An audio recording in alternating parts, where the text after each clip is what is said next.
Welcome to the From Concealment Podcast, the show for firearm enthusiasts who like to shoot, train, carry, and compete. Get ready for some shooting and sight, firearm and accessory reviews, and of course, insight on concealed carry. And now, broadcasting from behind enemy lines in the From Concealment studio, it's Pete Mitchell and Dan Sams.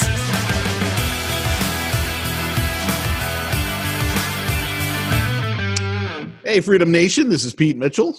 And I'm Dan Sams. And you are listening to the From Concealment Podcast, being brought to you by FastOC.com. If you are in the Southern California area, specifically Orange County, and you're thinking to yourself, hey, I'd like to do some of that training that Pete's always talking about, or maybe one of those handgun competitions, well, then you want to head on over to FastOC.com, look them up, see what they got going on, maybe sign up for a class or two. Definitely come to our handgun competitions.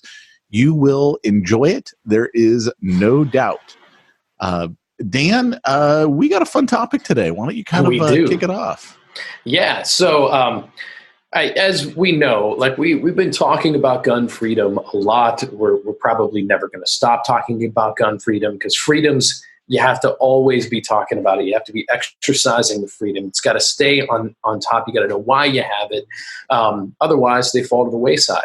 And what we've got going on in Virginia right now is an example of, man, people are actively trying to take away our fundamental right to self-defense. And it's escalating quickly. I'll be honest, I'm just kind of bringing this, kind of setting the stage. Normally when I think of Virginia, I think of, colonial revolutionaries. I think of people who care about freedom. A lot of the people I know in Virginia, they like living in the rolling hills, they like their guns, they like their hunting, they like their freedom. But there has been this massive political shift in Virginia, really in the last year or so, that there's just been this whooshing change over to a more liberal view and liberal controlled, government there in Virginia. And they have inflicted some pretty heavy anti-gun laws. And as a result, man, things are just escalating fast there. It started with the gun laws, and then we had some things. We had a sheriff, and I forget what county he was in, but he made an announcement. He's like, you're going to try to take away guns? I'm going to refuse to enforce those laws. And he essentially said, we're going to deputize anybody we want to, just to make sure, if it needs to, we'll do thousands of people deputized so that they can all keep their guns. And so now the government is responding and saying, okay, well, we're going to call out the National Guard and essentially prosecute you, Mr. Police Officer, for trying to defend gun freedom. So things are just getting itchy there. There's a lot more guys, there's actual new militias being formed saying like, hey, we're not going to stand for this. I would say tensions are rising some. So that's the brief synopsis. I don't know if I left anything out, Pete. No, I mean, other than I know that dozens of counties across Virginia have declared themselves Second Amendment sanctuaries. Yes, I forgot about that term. Yeah.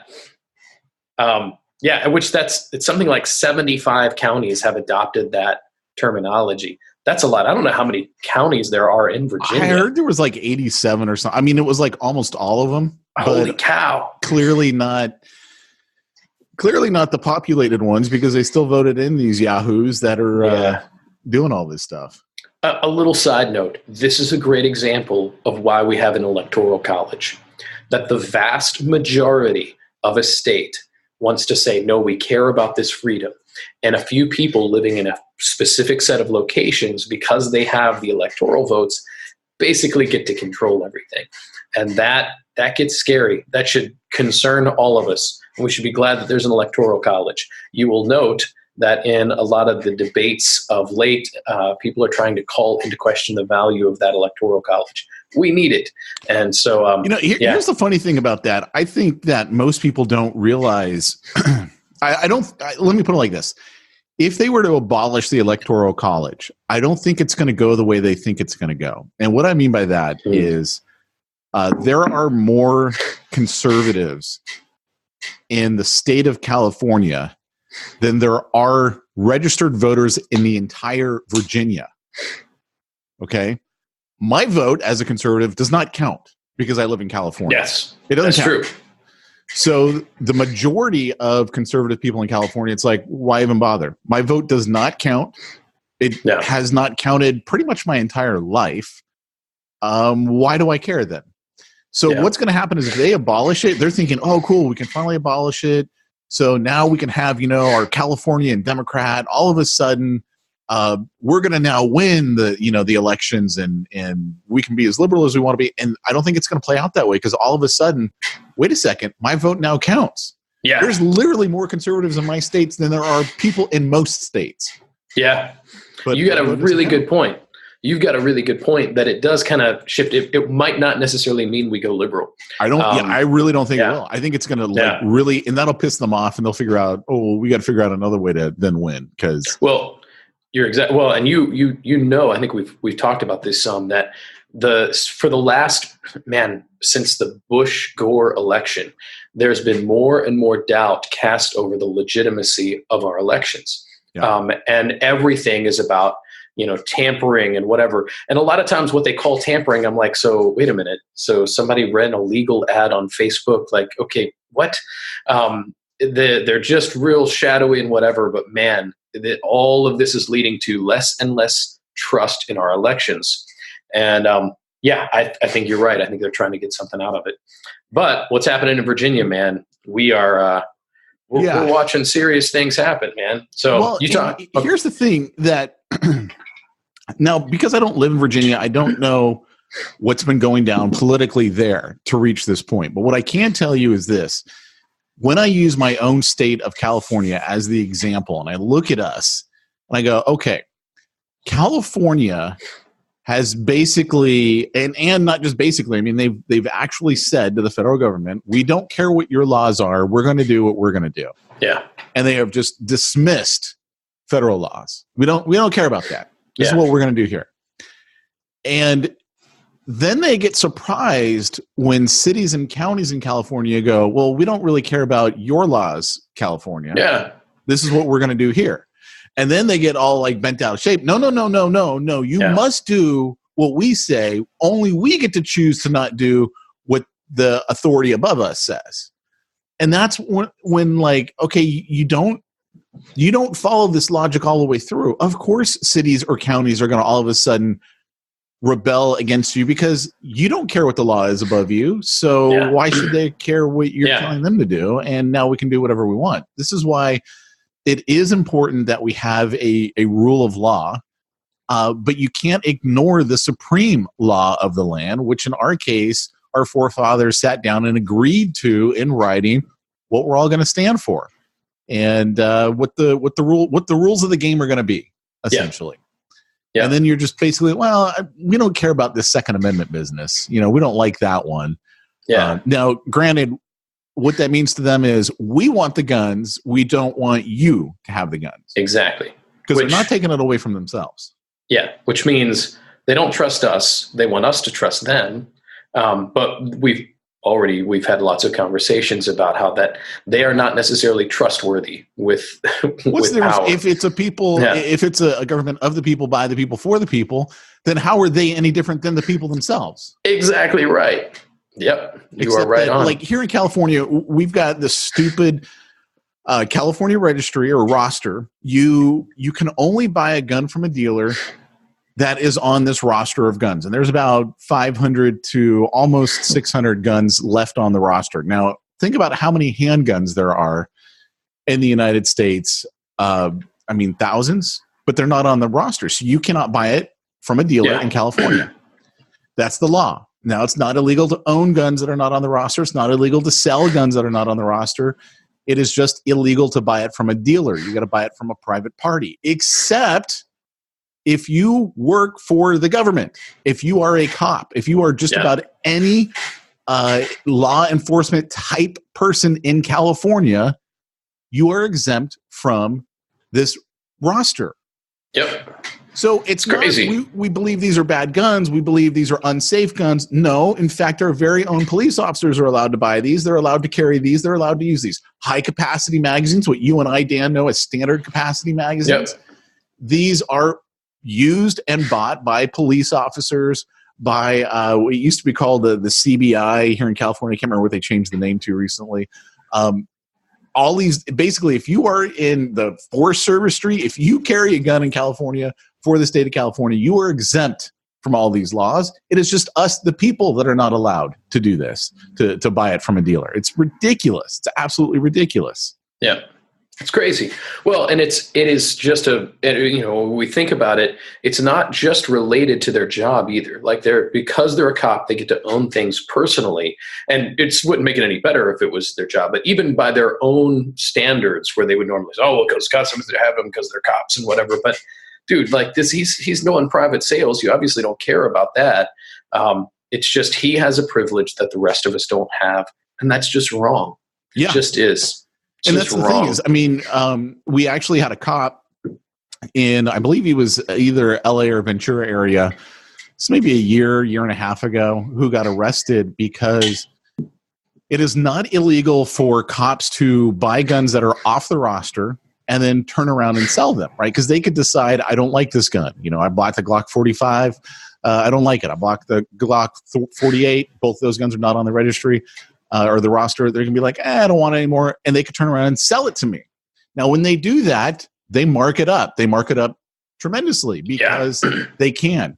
My Glock 43, a gun that costs $449 brand new at a dealer in any free state, cost me $825, and that was a bargain basement price because I had to buy it from a private party. Now, we had a cop get arrested because he had made a side business out of buying guns that were not on the roster and turned around and selling it. So don't buy. In his case, he had bought 700 that year and was selling 700 guns. You know what? I almost respect that. Like as a man who's finding a way around. I don't. And the reason is because he was jacking up the price 2 to 3 times and making the money. Yeah. Oh yeah. So he's not helping anybody out about it. He's just leveraging the law in his favor. Yeah, that makes him an extra jerk. I mean, if he made an extra $500 times 700 sales, shoot, he's making a lot of money on the side. He is. Holy because he's a cop. So I was fine with him getting arrested because he shouldn't have the right to do that to me. Yeah, exactly. Well, and here's an example of how they're tampering with the free market. Put aside the freedom issue here. They're messing with the free market, which means somebody like you, the cost goes up because they've created this scarcity. Man, can you imagine if we just didn't have any gun laws? They've interfered with interstate commerce, which is unconstitutional. Yep. Because they are affecting other states, what is legal nationally, what is legal in other states, and they are affecting the sales to, quite frankly, the largest state in the nation as far as populace. Yep. And that's illegal. Yep, you're exactly right. So this reminds me, we made a comment earlier about the Constitution. I don't know if you ever saw the movie Bridge of Spies with Tom Hanks. I don't know if you remember that at all. I'm sure I did. Was that Germany? Yeah, it's old. They're like a transfer of prisoners or whatever. What was really interesting, he has a conversation in there because he's this like legal guy, and he makes this comment. He's like, being born here is not what makes us Americans. He's like, what makes us Americans is the Constitution, because it's our agreed upon set of rules that we're going to agree to abide by. He's like, you take away the Constitution, all bets are off. It's kind of like what makes a game of football is we've got an agreed upon set of rules, and we're coming in here and we're saying we're all doing this together. We're all agreeing on it. So anytime we start messing with the Constitution or ignoring it, now we're outside the bounds of what this is supposed to be. And so he puts this high value in the Constitution. I don't think Tom Hanks would agree with what his character is saying. That's neither here nor there. The character makes a really great argument. And so I like to point out then, it's important for us as Americans to understand what our rights are based on the Constitution. Because when somebody comes along and says, oh, let's limit the use or sale of this gun or these types of guns, ... for the sake of safety. A lot of people who don't know any better are like, okay, oh, that sounds nice. Oh, somebody got hurt using that. Maybe we should outlaw it, right? And that's the way they think. Whereas when you begin with, whoa, wait, this is the set of rules we have. And wow, that sounds good to me. I might like it, but that goes against the rules. Like, it's kind of like if somebody's playing football and they're like, well, I think I'd like to run outside of, the lines over behind the bench. And if I run up there and then run into the end zone, that's going to be easier, right? Somebody has to be there to say, whoa, whoa, whoa, that's against the rules, man. Like, you start doing that, now that's messed up. Now everybody else, the whole game is a mess. You can't do that. And that's why I'm just going to give a little plug here for get a copy of the Constitution and the Bill of Rights and read it. Like, just read it for yourself. Know what it is. A lot of people will say blah, blah, blah is unconstitutional, and they've never read it. As an American, read the Constitution. Well, it's like when I hear of separation of church and state, and they're like, well, the Constitution says it. I'm like, no, it doesn't. Not there. And they go, oh, no, it's in the Bill of Rights. And I'm like, no. Nope, not there either, man. That actually didn't come up until, I don't remember, it was like 1952. Some judge like quoted a letter. Yeah. And it didn't mean at all what we take it to mean today. And I was like, that was not the Constitution at all. Like, literally, this is recent. And now everyone just holds it. Well, this is our American value, separation of church. Well, look, it's not in the Constitution. You just don't say stuff that isn't true. Yeah. Well, think about how many millions of people assume that is in the Constitution. Like, they assume it and have never went and read it. The Constitution is not that long. The Bill of Rights is definitely not that long. Just freaking sit down and read it. I've got a couple of copies of it. Like, I thought about carrying it around with me because if I'm ever in a situation and like as Christians, we have Bibles on hand relatively close, and I can be like, hey, here's what God's word says. Similarly, while I don't put the Constitution on that level of value. Here in California, they would shoot you for being a domestic terrorist if you had a Constitution. They'd be like, yeah, you're clearly a terrorist. But I'm like, hey, this is what we've all agreed on, man. And it drives me crazy. Now, and this is part of me starts saying, like, okay, well, how powerful is the Constitution if it's not protecting us right now? And so I still value it, but I'm kind of like, is it doing what we needed it to do? And it only works. Well, the thing is, you have to have people that respect it. And instead, what our elected officials look at is, how do we get around this little document here? Yeah. I mean, a great, tremendous example of this is the Patriot Act itself. Oh, as unconstitutional as you can get. Yeah. They specifically do not have the right to search any of our stuff, to read our communications, do any of that, and yet they do. They have somehow figured out, we have this right to do this. It's always the same way. It's for your own good. It's for the safety. It's for the kids. Like, it's for the kids. This guy was going off on a buddy's Facebook post, and he's clearly an anti-gunner, gun grabber. And he's like, for the kids. And I can't tell you how many times he said, for the kids. For the kids, we need to do. And I'm like, dude, shut up. Man. And he's like, yeah, my wife used to have the CCW, but now we got kids. So, that had to go out. And I'm thinking, what? I actually carry because I have kids. Yeah. Like, that's the whole reason I'm carrying. If it was just me, I don't really care that much. I mean, my life, live or die, okay, whatever. But my kids, oh, no, that's who I protect. Yeah, man. Yep. I'm with you 100%, man. Yeah, we're in a crazy world. So maybe it's just worth like homework for all of the Freedom Nation. Just get a copy of the Constitution and read it. Get a copy of the Bill of Rights. Unless you're in California. Unless you're in California, and they'll get upset. Then like you need to download it on Tor browser so that they can't catch you. Awesome. Get a print copy. Get a print copy. Photocopy it. Download it off of Tor browser.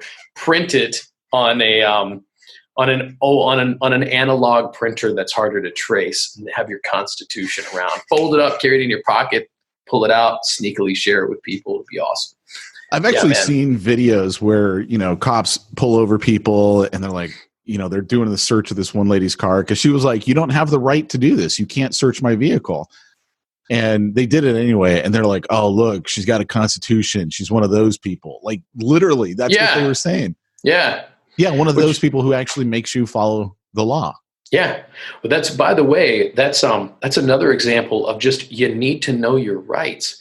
The whole where, the police stop you and ask for your ID. You don't have to give them your ID if you haven't committed a crime. Some states have stop and frisk laws, and they can do that in some states, even though that's technically unconstitutional. It's absolutely unconstitutional. But I'm telling you, know your rights, because you need to be able to have you are responsible to defend your freedom.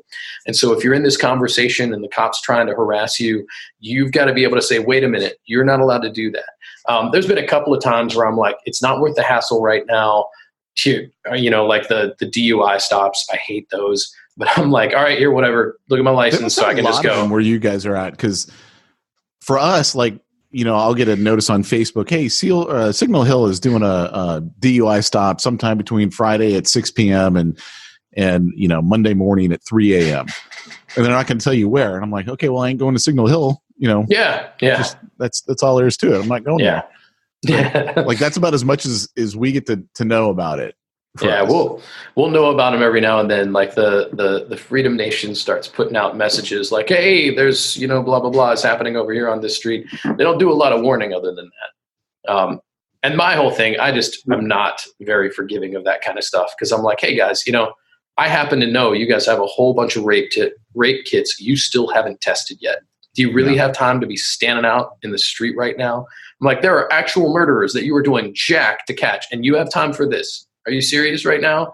And hey, Dan, think about the kids. Come on. Think about the kids. Think about the kids who might be trying to go get ice cream right now, and we need to slow them down. We don't want them to get hit by a drunk driver, Dan. Think about the kids. At 2:00 in the afternoon on a Tuesday. I tell you, man. That's the really fun thing when they're doing these. I'm like, nobody's drunk right now, man. No, that's not true. Not here in California. Here in California. Oh, maybe in California they are. I've got plenty of friends who are cops, and one cop was a client of mine, and he's like, all he did was DUI stops. And he goes, man, I don't care what time of day it is. You put me out on the corner, I'm going to pick the drunk guy. He goes, I just been doing this. He goes, this is what my job is. It doesn't matter what time of day it is. I will find the drunk guy. I'm like, well, it is California, man. It is California. Like California is the only place where the freeways are packed at 2:30 in the morning because the bars closed at 2. Everyone's got to go home. Yeah. So, I mean, literally, you'll have a traffic jam at 2:30 in the morning. That's so crazy, man. That's California. Crazy. California it is, man. Yeah. Oh man, so let's give a shout out to Virginia, man, and all the Freedom Nation that's there. Hey, this is a great time. As Pete has, we plug every episode. Get some training in, buy some ammo, make it a headache for them to do anything to take away your gun freedom. Find out about if your county is not a Second Amendment sanctuary county, call and try to get it to be one, or be ready to zip over the line to one of the sanctuaries if needed. Just be ready. There's some crazy stuff going on. Find out about the militia movements. And now I'm not going to give a blanket approval because there's some crazy ones out there. But there's probably a lot of guys that are just say, hey, we care about freedom. We want to get together and train. See, as a person from California, I got to assume that 97 to 98% of militias in America are the crazy ones. And that maybe. 1 to 2% that are not crazy, I don't actually believe they exist. So I still say it's closer to 100%. So it depends on what we mean by crazy. I'm gonna assume they're all crazy, and that's wonderful. I want those crazy guys, because if they're not crazy, then they're no good to us. Hey, I want them to have the freedom to be crazy. Yeah, but there's some good ones, man. Even if they're crazy, man, they care about freedom. I just assume they all have swastikas tattooed on them somewhere. See, those ones are the ones I don't want to have anything to do with. Yeah, but I just kind of assume they're all that way because I'm from California. No, that's kind of what dude, in West Virginia, man, we had so many it was multi-ethnic militias, dude. In fact, I would say in the freedom movement, I am running into less and less of those, racist jerks, sure. Right? Oh, yeah. I think there's a whole thing happening in the freedom movement where people are like, wait, that guy's a racist? He's out, man. And so I think we've got some good things happening in that, because it's not cool in the Boogaloo movement to be a racist, which I think is kind of awesome. And so my experience has been we've got a multi-ethnic thing going on. You got things like Black Guns Matter and all this kind of stuff. A lot of people are like, man, I just want to be a part of the freedom movement. And so I'm excited about that. Well, that's why, too, here in California, I've said this before, It literally doesn't matter if you're gay, straight, trans, whatever. If you come to the range because you like to shoot, you are going to have a community. Because first of all, for us, there ain't that many of us left, and we're like, we don't care. Yeah, like you like guns. Hey, look, you got some. I can't tell if you're a man or a woman, but dude, you like guns. Come be a part of my family. Like that's the gun culture here in California. Yeah. Maybe you think aliens live in your brain. That's okay. Dude, come and shoot with us. You got an AR. You're down. You're good. You're good. Yeah. Also, if you think aliens are telling you things, I want those aliens to like me. Hey, if you think aliens are telling you something, I want to know if we need to go to war with them. So let's gun up. Let's go, man. Yeah, that's awesome. California. So yeah, man, I just got to say, all that's happening in Virginia, I didn't expect that it would be happening there. I thought this was going to be going down somewhere else first. California, at least. I thought it would have been York, New Jersey. I thought it would have been New York. Yeah, New York or California would have been my top picks, and I would have thought it would have resulted in freedom lovers like you just having to flee. But man, it's an interesting time. So pray for our dudes, Freedom Nation in Virginia, and support it everywhere we can. Yeah. If it really goes down, man, like we should have like ammo care packages that we can send. I think that would be awesome. Oh, I don't think I can legally from California. You know what? If things really pop off, we might need to have to set up some kind of a like GoFundMe sponsored by the Freedom Nation where everybody can donate. And then I'll just go on like bulk ammo and like ship just a crap ton of ammo and mags to Virginia. Yeah. I tell you what, man, I've got a friend in Virginia. I can't give too many details because I got several friends in Virginia, but I mean, he's serious about, he's like, I'm going to have to buy some land across the border in West Virginia. He's like, I've got to have a place to run to where I can hide my guns, where I can do whatever. And I'm like, yeah, he's thinking serious. He's like, they're going to try to take my guns and I'm going to have to be ready. Well, and that's why I wanted to buy some property in Nevada. Yeah. I didn't want to have to give up all my 80%ers. Yeah. But honestly, it was just easier for me to give up my 80%ers than it was to buy a piece of property in Nevada. So I could store some firearms. But you know, it was what I had to do. I understand, man. Yeah. Good stuff. Well, hey, can I share a suggestion just kind of on a fun, positive note? Go for it. So I got this app from World of Guns, and I think this one's called 187 Guns. And it's free. It's got in-app purchases if you want to. But this is kind of awesome because it has full 3D breakdowns of guns. So you can take a Kalashnikov or a 1911 or whatever. They've got they've just got an amazing number of guns on there. And you can piece by piece take it apart in the app, everything 3D, see all the parts, reassemble it. And so if you want some practice, like when maybe you don't have access to that particular gun yet, or maybe you're just sitting watching TV with your wife and you want to do something fiddling around that's worthwhile, man, that World of Guns app, and it's the 187 Guns app that I'm referring to. There's other ones as well. But man, lots of fun. You get in there, you see some of those 3D breakdowns of the guns, take them apart, put them back together. And I mean, absolutely down to single parts, the whole thing. I started on the Kalashnikov as an AK-47, broke it down in detail, and in the process, because I like my Kalashnikovs, as I'm breaking it down, I'm finding stuff, and I'm like, wow, I didn't know that my physical gun did that specific thing. I need to go and take that part out. And so great stuff. Highly recommend it. World of Guns, free app. Download it. And I'm not being paid by them at all. I'm just saying it's pretty cool. I love it, man. I think I've already downloaded it.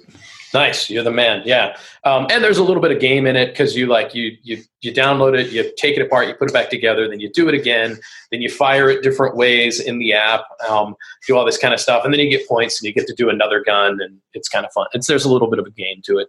So recommending that. And then of course, going to give my plug for LE Arms. I've been noticing, because I get their reports on it, but I'm noticing that a lot of people are downloading, since our last episodes, are downloading the Conceal Carry subscription. So still recommending that. Your Conceal Carry, it's a free subscription. You get emails, you get videos, Doesn't cost you anything. You can sign up at learms.net. And of course, we have them for female shooters, new shooters. We got basic gun safety in there. We've got stuff for AR builds in there. All free subscriptions. Highly recommended. learms.net. And then, of course, if you're in the area, drop in at Lake Erie Arms here in Huron, Ohio, and check out this amazing selection of guns and parts and just general awesomeness. So good stuff. I love it. And guys, we'll be back next week with another informative episode, and hopefully not another Virginia story to cover. So we'll be back. Good stuff. All right, guys. Take care, everybody. Thanks a lot. Take care. Have a great week. You've been listening to the From Concealment Podcast with Pete Mitchell and Dan Sams. Be sure to tune in next week for more gun talk. Also, check out the From Concealment website for more shooting-related goodness at FromConcealment.com.